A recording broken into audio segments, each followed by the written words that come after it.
오늘 다섯 번째로 성경에서 하나님 앞에 늘어쓰임 많은 성공 인생을 살펴보고 있습니다. 오늘은 특별히 아름다운 꿈을 이룬 성공 인생을 여러분에게 소개하고자 합니다. 이 한 여인이 남편과 두 아들과 함께 고향을 떠납니다. 누구나 그렇듯이 고향을 떠날 때 특별한 사정이 있어서 떠나게 되는 것입니다. 그런데 이 이유는 고향이 흉년이 들었기 때문에 살기 힘들었기 때문에 고향을 등집니다. 그 사람 이름은 나오미였고 그 남편의 이름은 엘리멜렉이었습니다. 그런데 그들이 간 곳은 모압이라는 모압 지방입니다. 이 아브라함의 조카 롯이 소돔과 고모라가 망하고 아내가 소금 기둥이 되는 곳이 바로 모압입니다. 그때 롯의 딸들이 아버지를 술 먹여 동침해서 자식을 낳는데 그 자녀들이 바로 모압과 아몬입니다. 그렇기 때문에 아브라함의 자손인 유전들과 별로 사이가 안 좋은 관계가 이 모압 족속입니다. 나오미 남편은 그 이방 땅으로 피난을 갔습니다. 먹고 살기 위해서. 그들이 그곳으로 떠나가서 갔을 때 살아보려고 갔을 것입니다. 죽지 않으려고 갔는데 이게 웬일입니까? 그곳에 산 지 얼마 되지 않아서 집안의 기둥인 남편이 죽어버립니다. 성경에 구체적인 기록이 없지만 아마도 병들어 죽은 듯합니다. 청천벽력 같은 이야기입니다. 그러나 고향으로 돌아갈 생각을 못하고 사는데 두 아들이 그 땅 여인들과 혼인을 합니다. 그래서 이제 잘 사는가 싶었는데 그 땅에 거한 지 10년쯤 됐을 때 두 아들마저 또 죽습니다. 잘 살아보려고 하는데 잘 살기는커녕 완전히 폐가망신합니다. 그렇다고 손자들이 있는 것도 아니니 이제 배가 끊긴 것입니다. 이런 것을 보고 설상가상이다 이런 얘기를 합니다. 그 여인이 그제서야 깨닫습니다. 아, 하나님이 나를 징계하셨구나. 나를 치셨구나. 이제 고향 땅으로 가자. 이렇게 이 마음을 먹습니다. 문제는 며느리들입니다. 자식들이 다 죽고 없는데 며느리들이 얼마나 착한지 시어머니를 따라가겠다고 합니다.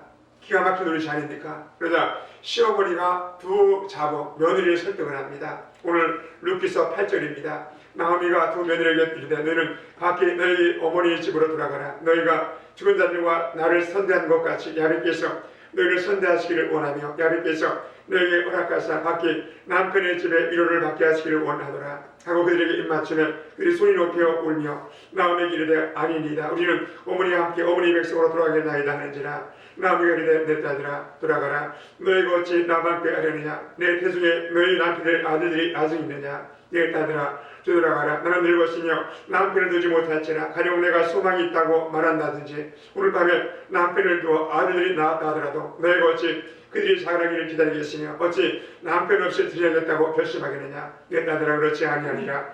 야곱의 손이 나를 치셨으므로 나는 너희로 말미암아 더욱 마음이 아프도다 하네. 그들이 소리를 높여 다시 울더니 오르바는 시어머니에게 입맞추되 롯은 그를 붙여쳤더라. 나미가 이르되 보라 내 동생은 그의 백성과 함께 신들에게 돌아가노니 너도 너희 동생을 따라 돌아가라 하니 이렇게 말합니다. 그러니까 시어머니는 간절히 설득한 끝에 결국 큰 며느리 오르바는 시어머니와 작별하고 친정으로 고향으로 돌아갑니다. 그러나 작은 며느리 롯은 끝까지 그를 붙잡고 놓아주질 않습니다. 아무리 설득해도 안 됩니다. 결국 그를 데리고 베들레헴으로 돌아갑니다. 사랑하는 성도 여러분, 여러분은 두 며느리 중에 누가 현명한 선택을 했다고 생각하십니까? 아마 현실적으로 보면은 오르바란 여인이 참 지혜로운 여인입니다. 자식도 없고 늙은 시어머니에게 무슨 소망이 있겠습니까? 떠나는 것이 소망이지 않겠습니까? 이 여자는 냉철한 이성과 판단력으로 현실적인 판단을 한 지혜로운 여인처럼 보입니다. 그리고 끝까지 따라가겠다고 시어머니의 치맛자락을 붙들고 있는 이 롯이라는 여인은 정의약하고 좀 어리숙하고 미련한 여인처럼 보입니다. 그 늙은 시어머니 따라가겠다고 뭘 어쩌겠다는 것입니까? 그러나 성경은 무엇을 말합니까? 롯은 실패한 인생이 아닌 성공 인생을 우리에게 오늘 본문에 교훈하고 있습니다. 어째서 그게 성공 인생이 되었을까요? 여기 아주 중요한 비결을 우리 배우고자 합니다. 오늘 첫 번째로 그는 하나님을 올바로 만난 믿음의 딸이었습니다. 롯은 시집을 와서 보니 그 집은 야훼를 섬기는 하나님의 섬기는 집안이었습니다. 그는 모압 여인이기 때문에 모압 사람들이 섬기는 신을 섬겼는데 시대 식구들은 야훼 하나님을 섬기는 가정인 것을 이 며느리는 알았습니다. 그런데 그가 시대 식구들이 시어머니와 신앙을 가만히 살펴보니까 야훼 하나님이 참신이고 전능하신 신인 것을 깨달았습니다. 비록 시아버지도 없고 남편과 시집도 죽었지만은 그래도 야훼 하나님이 참신이시고 전능하신 신임을 의심하지 않았습니다. 그래서 조금 전에 봉독한 11절에 이렇게 말합니다. 롯이 이르되 내가 어머니를 떠나며 어머니를 따르지 말고 돌아가라 간구하지 마옵소서. 어머니께서 가시는 곳에 나도 가고 어머니께서 머무시는 곳에 나도 머물겠나이다. 어머니 백성이 나의 백성이 되고 어머니 하나님 나의 백성이 되시리니 어머니께서 못 죽이시는 곳에 나도 죽어 거기 묻힐 것이라. 만일 내가 죽는 이후에 어머니를 떠나면 야훼께서 내게 벌을 내리시고 더 내리시기를 원하나이다. 어머니 백성이 나의 백성이 되고 어머니 하나님이 나의 하나님이 되십니다. 만일 내가 죽는 일 외에 어머니를 떠나면 하나님께서 내게 벌을 벌어 내리시기를 내가 원합니다. 이렇게 선포합니다. 이런 것을 보면 그는 시어머니를 통해서 하나님을 믿는 믿음의 여인이었습니다. 이것이 룻이 자기 인생을 성공 인생으로 바꾼 비결이었던 것입니다. 성도 여러분, 여러분의 꿈을 이루는 성공 인생이 되기 원한다면 여러분이 믿는 하나님을 올바로 섬기시는 여러분 되시기를 축복하고 축원합니다.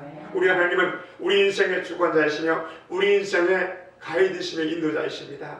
그렇기 때문에 우리를 하나님을 올바로 만난다는 것은 성공의 길로 들어선 첫걸음이 되는 것입니다. 하나님을 모르고 성공하려는 인생이 얼마나 많습니까? 그러나 그 성공은 겉으로 보면 성공 같지만은 실상은 실패인 것입니다. 왜냐하면 그 인생은 결과는 지옥행이기 때문이다. 세상에서 아무리 성공을 하면 뭐합니까? 영원한 지옥행이면 그것은 완전 실패 인생인 것입니다. 그렇기 때문에 야훼를 아는 것이 성공 인생인 것입니다. 우리 전도서 12장 13절입니다. 이래 결국 다 들었으니 하나님을 경외하고 그 명령을 지킬지어다. 이것이 사람의 본분이니라. 하나님은 모든 행위와 모든 은밀한 일을 선악간에 심판하시니라. 롯의 시어머니로부터 하나님의 복음을 들었습니다. 그리고 그 하나님의 은혜를 깨닫고 그를 영접했습니다. 누구에게 들었나요? 바로 시어머니입니다. 그러니 얼마나 복된 만남입니까? 여러분은 누구로부터 복음을 들었습니까? 여러분은 주님께서 인도한 분은 누구십니까? 친구일 수도 있고 또 남편일 수도 있고 아내일 수도 있고 부모일 수도 있습니다. 오늘 롯은 시어머니로부터 하나님의 복음을 듣습니다. 그렇기 때문에 여러분은 여러분에게 복음을 전해주는 분을 귀히 여기고 사랑하고 잘 섬기는 여러분 되시기 바랍니다. 물에 빠져 죽어가는 사람을 살려주는 은인이라고 합니다. 영원한 지옥으로 갈 수밖에 없는 사람을 살려주면 그야말로 은인 중에 의인인 것입니다. 여러분이 그 은인을 기억하고 잘 받들어 섬기시고 여러분도 많은 사람에게 전도함으로 또 상급도 받고 또 은인이 되는 축복을 받는 여러분 다 되시기를 예수님의 이름으로 축복하고 축원합니다. 다니엘서 12장 3절입니다. 지혜 있는 자는 궁창의 빛과 같이 빛나는 것이요 많은 사람을 옳은 대로 돌아오게 한 자는 별과 같이 영원토록 비추리라. 무슨 말입니까? 많은 사람을 구원의 길로 인도한 사람은 하늘나라에서 영원히 빛나는 성공자가 된다는 것입니다. 하나님을 올바로 만나시고 또 삶의 풍성한 열매를 거두는 성공자가 되시기를 예수님의 이름으로 축복하고 축원합니다.